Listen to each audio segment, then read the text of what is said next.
part 2, we continue the conversation with Vani Kola to find out what it takes to profitably invest in game changing early stage startups. Vani, it's so interesting your backstory about setting up Kalari Capital, and I think it has the advantage of your experience. And I say so because you have walked the entrepreneur's shoes. You know the ups, you know the downs. As you say, it's all about facing the setbacks as well. How do you think this empathy has helped you to connect with the founders and build a meaningful relationship with them? I feel, Neha, that empathy means also honesty. I've always tried to be honest in caring, but at the cost of giving sometimes true feedback as I see it. I have grown the most from people who have taken the time to do that for me. Sure. And often, venture capitalists are friendly doesn't necessarily mean you can say they are your friends. They are not your enemies, but they have a certain commitment. They is me too, right? I'm in the group. You have to understand that they have obligations and commitments to the well-being of their own investors and their own firms. That is their fiduciary obligations, what they've signed up. Yeah.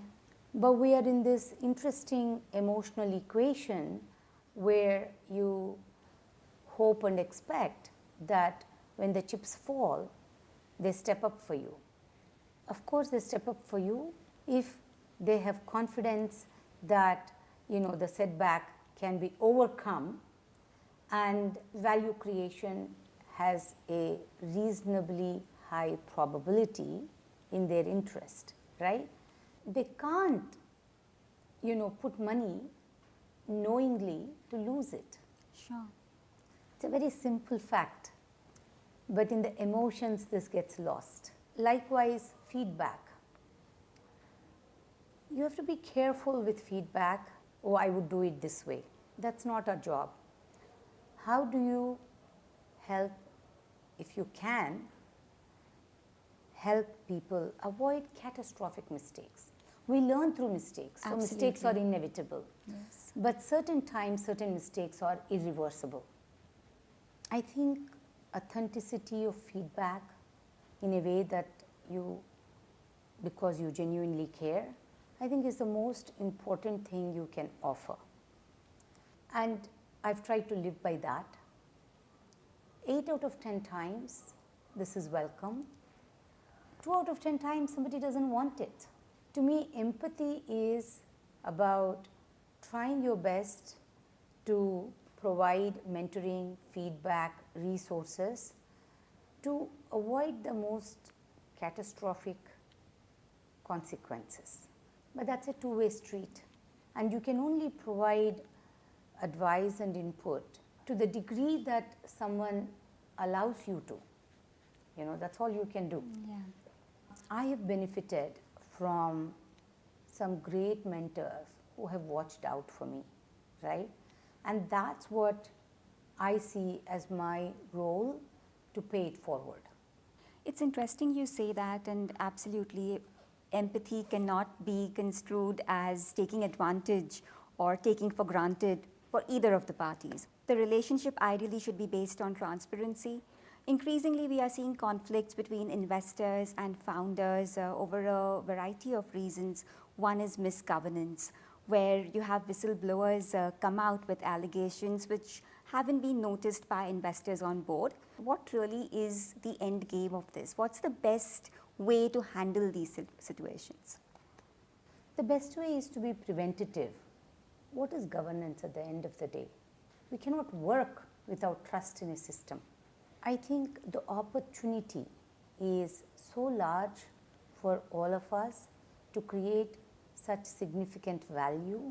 We have responsibility at many levels. One level is a broad-based education and awareness among entrepreneurs to not think about the here and now shortcuts, right?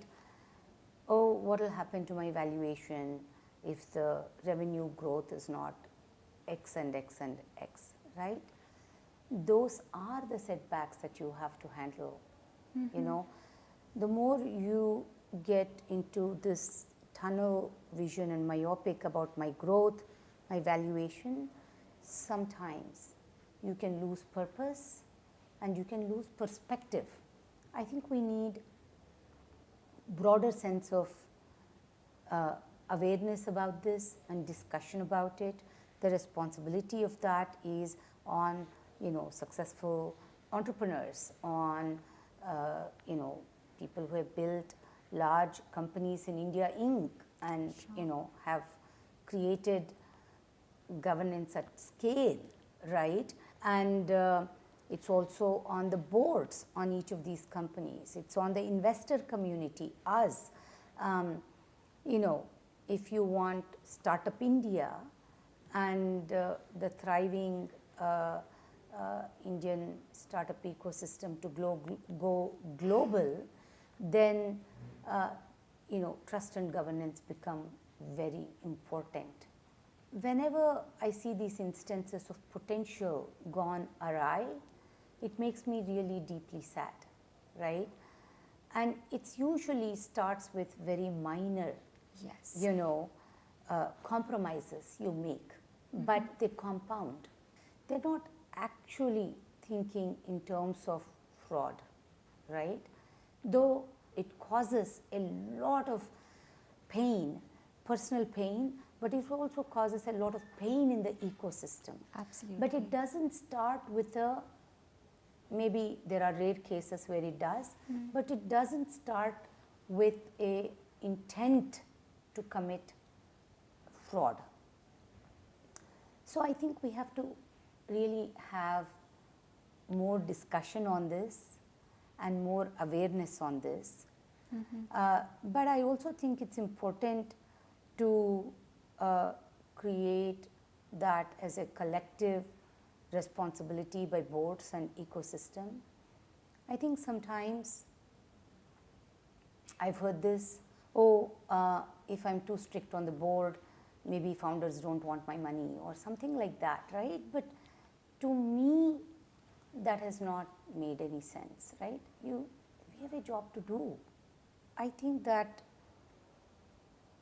to some degree, the board has to also reflect. We are asking the founders to reflect, but the board also has to reflect and say, how did this come to be? Sure. And the board's obligation is governance and fiduciary well-being of the company. Sure.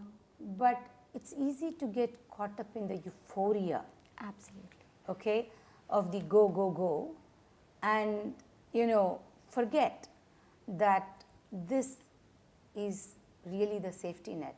Governance is the safety net, right?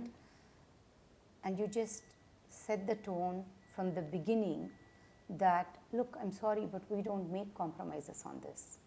That's an obligation on, I think, me and my peers. Sure.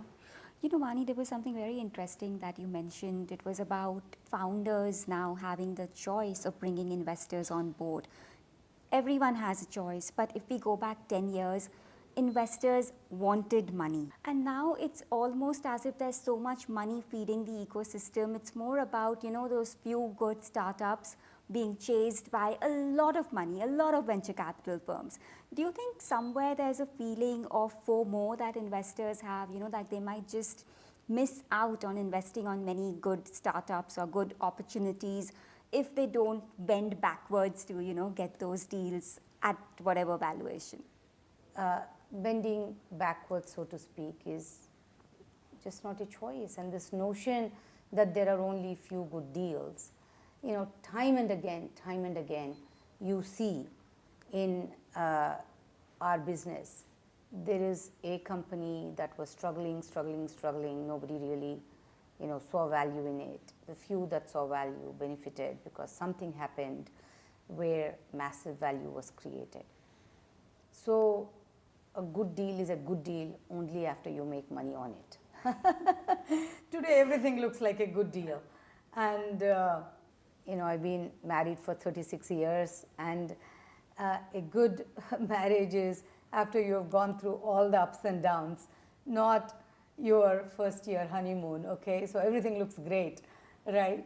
And so it's a very similar thing to companies after you've really been involved till such a point that meaningful value has been truly created for all the shareholders, which is just not investors, founders, investors, employees, right?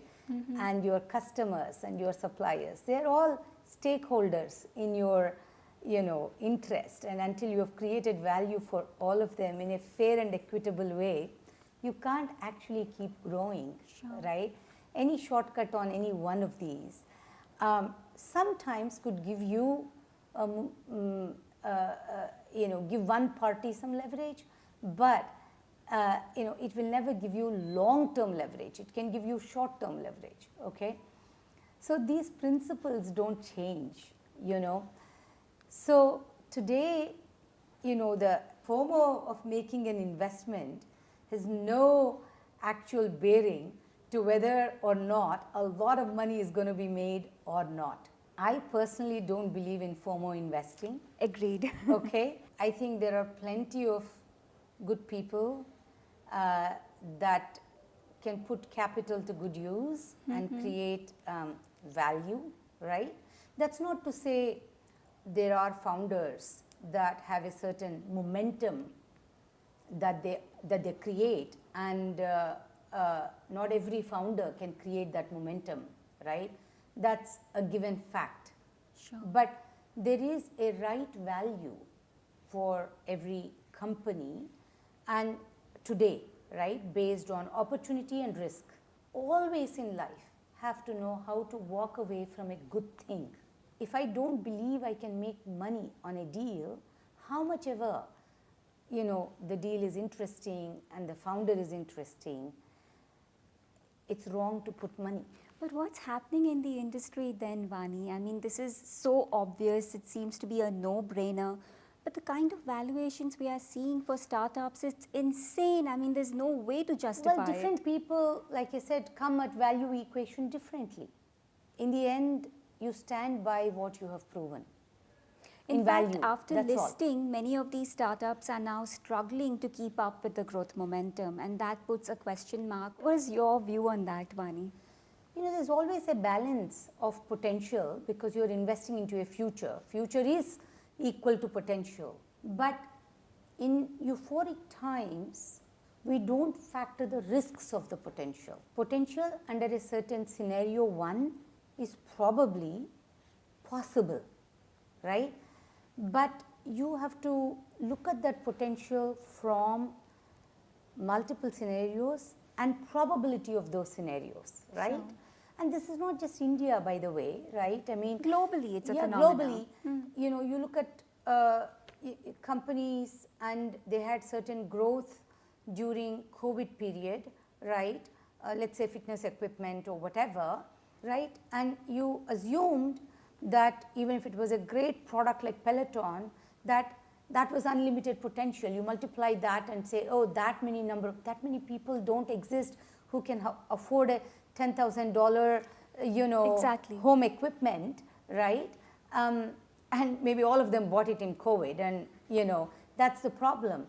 So you multiply that potential, and you never consider the downside, right? You have to balance the potential and risk. So I think sometimes what happens is you only look at the potential under a certain scenario and don't consider alternate scenarios. Why different people arrive at different valuations is because they assess the potential and the risk from different frameworks. But for a founder, somewhere I had to ask myself, everyone is investing for me to triple, quadruple their value in a certain finite time. Sure. If today I take money from you at $1 billion, in 3 years, do I know how to create this into a $3 or a $5 billion company, right? It's really important to think about that.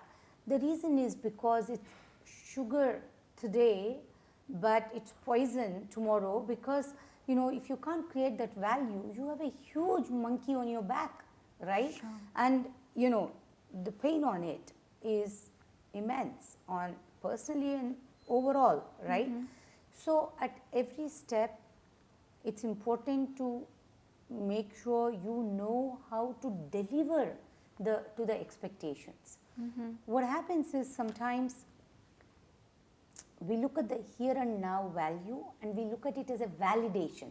The problem is it's actually not a validation, it's a expectation. Absolutely. Right? And can I not see a reasonable path to deliver that expectation? That assessment is very important. Otherwise, it's fun today but very painful down the road. I really think there isn't a simple answer. Okay. I think, you know, founders also in some ways are a bit powerless here, because investors also create that expectation, in listed or otherwise, right? It's very difficult for a founder when a investor is offering a certain valuation to reject it. And especially in a public company case, how do you do it? There is, you know, such momentum. Almost what can the founder do? So 2006 is the time when India was a very different space, as you spoke about. I mean, you didn't have as much awareness about new age companies, and now in 2023 the situation has changed so much. We are talking about NFTs and we are talking about Web3 and so many other new age ideas. But tell me, Vani, when you examine these and assess these deal proposals that come to you, how do you assess the underlying risk of a evolving regulatory landscape, as we saw in the case of cryptocurrencies? Fortunately, most of the time, regulation is not a core part of assessment, because most companies are operating within well-defined regulatory framework. When a technology is early or a business model is still speculative, it will go through a cycle of regulation. In fact, from 2006 till almost it took a decade for mobile payments to be defined by government and RBI, and the structures to be created in a way that it protects the consumer, which is really important and role of the government, right? It's not role of the corporate or the entrepreneur, because at the end of the day, the consumer has placed the trust in the government to ensure that their interest is protected. Especially their financial interest is protected, Sure. right? So it went through that period. Now, could that 10 years been 2 years? You know, regulation works in a certain pace and certain framework, because you have to take the interests of everyone into account, right? So, but generally, most of our decisions are not dependent on a regulatory framework, because we are not looking to invest outside of that, right? Well, let's take e-commerce early when we invested. Though the regulation was not fully defined for online, we felt that, you know, every country must ensure that its customers, citizens are well served. You know, when consumers want it, what you can do is to make sure that there is fair practices, but you cannot ban it, Sure. right? So, since we anyway wanted companies to operate with fair practices and within governance structures of the country, right, though they may have not been fully defined, as they got defined, since we fully intended for the companies to comply, we were willing to work along with the evolving regulation to participate by investing into these companies. So Kalari Capital has been very active in many of these new age spaces, gaming for instance. Tell us about the pipeline of new investments. What are some areas that look interesting to you and will be value creators in the coming years? I think gaming as a whole sometimes gets a bad rap, and as a parent, maybe I too, right? But I think it's about a framework of engagement and learning. We talk about children learning through games and stories, right? But adults are very similar to that. I believe that gaming has a large potential for India. The timing and the inflection is happening now. So we've invested in a number of companies there, Tirat, Bombay Play, Iloilo, of course in RMG with Dream11 and Winzo and many others, right? We'll continue to invest in that. And there are many nuances to it. There is big esports angle, there is, strategy based solutions. For example, something like Creative Galileo is about teaching very young children through games and characters. So things like that, right? We also think that India is a aspirational social experiment right now, and lots of great brands have an opportunity to get created, right? The long tail of it, because of distribution challenges, have never been explored, right? Much like what has happened with OTT and entertainment, right? When you have more affordable distribution channels and ability for experimentation to be multiplied, you can get access into markets that haven't been tapped into at all. So we think that there is opportunity to create many new brand companies, right? Sure. So that's something we are interested in. We see Web3 and blockchain as a core technology, much like internet was, and even generative AI as foundational technologies, which will affect many sectors, whether it's education, manufacturing, productivity, and we think that new solutions and tools and business models will emerge from these spaces. Likewise, with more and more of industrial automation, whether we like it, don't like it, is inevitable, right? So these create also many opportunities. So we have investments in robotics and so on and so forth. We have an investment in space. Digantra is the company that we are investors in. And they're doing something really cool from how you manage space debris, which is a rising problem as everybody is doing something in space, We have several deep tech companies that are saying, what's the future of, let's say, motors, right? And which is, everything works with a motor. Your fan, your AC, your car, your pump, your two-wheeler, everything. There is a lot of innovation with new technology on batteries and motors. So we have a number of SaaS companies that are building for India, Zocket in generative AI. And then lastly, though this is emerging, I think it's very important. I think it's next decade to 2 decades opportunity.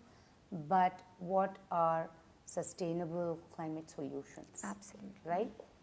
So that's technology, material, business models, circular economy.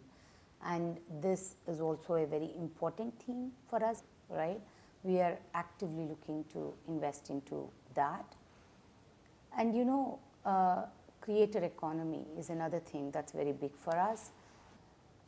India is at a fun place of people trying to take their passion projects and be entrepreneurs with that, and platforms that can allow you to create lifestyle with things that you are passionate about.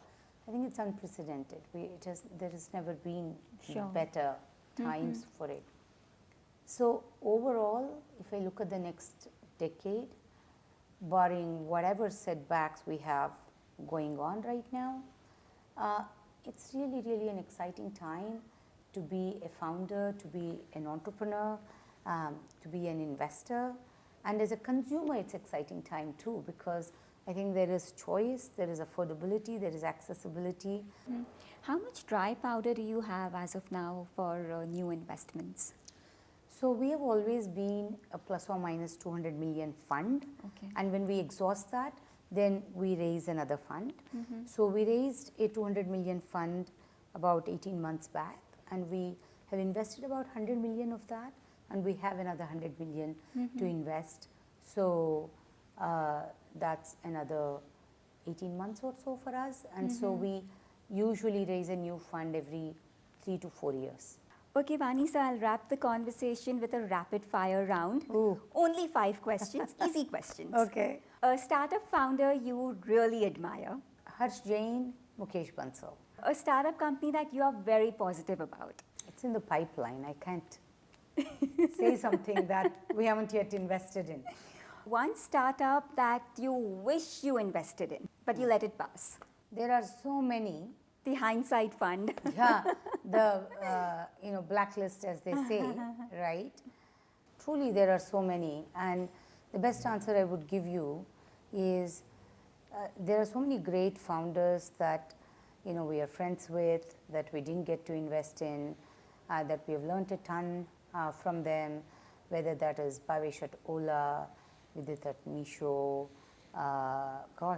There's a list. I share this with humility, because we don't always know, and that's what makes you be on the edge of learning all the time. I think there are many, many great founders that we passed on, that have gone on to do great things, and that shows you that we are only partially right. A startup you wonder why you invested in. Won't be fair, is it? I think what's most important is to nurture people's spirit and dream. Many startups, obviously, right, that fail. Absolutely, right? Yeah. Just look at the statistics. If you invest in 10 companies, 3 to 4 will not return capital to you. Maybe 3 to 4 companies will do reasonable capital return, and 2 to 3 companies will give you phenomenal return. And that balances the portfolio. And that's sort of the nature of this business, not just our portfolio. Fair enough. Last question. Would you choose between profitability, or would you choose a startup that has the potential to grow? Potential. Because I'm investing in an idea, and I'm investing in a person, and the potential of the market, right? These 3 things create the potency of this exciting future. So at that point, right, there is no profit. There is usually barely any revenue that when we are evaluating. So I always go with potential. Vani, I know this is something you absolutely love, and it's an area that interests you so much. But do you often ask yourself, what beyond this, what after this? Do you ever want to step out of the venture capital space and do something else? Everything has to come to an end. That's inevitable, right? There's a time for it, and we all have to live different lives, okay? My 20s were very preparatory, learning to become an entrepreneur. Not that I looked at it that way. Sure. My 30s was about being an entrepreneur and learning the craft, right? My 40s and 50s have really been about, driving investment and hopefully creating impact. I assume, my 60s and 70s have a role in pursuing other passions and in a way that's productive and give back to society, community, family. And I have no doubt that I will leave this behind and also do something else. I'm so sure, important. and you'll continue to empower women and groom them for leadership roles. I mean, I think we assume life is only one thing, but we have opportunity to build many careers and work in many capacities. we have to do that, because after a certain point, everything becomes obsolete. Vani, thank you so much for this conversation. It's been so good speaking with you and learning from you. It's been a masterclass for me, really. Thank you so much. Thank you, Neha, for putting this together. I enjoyed it, loved it. Thank you so much.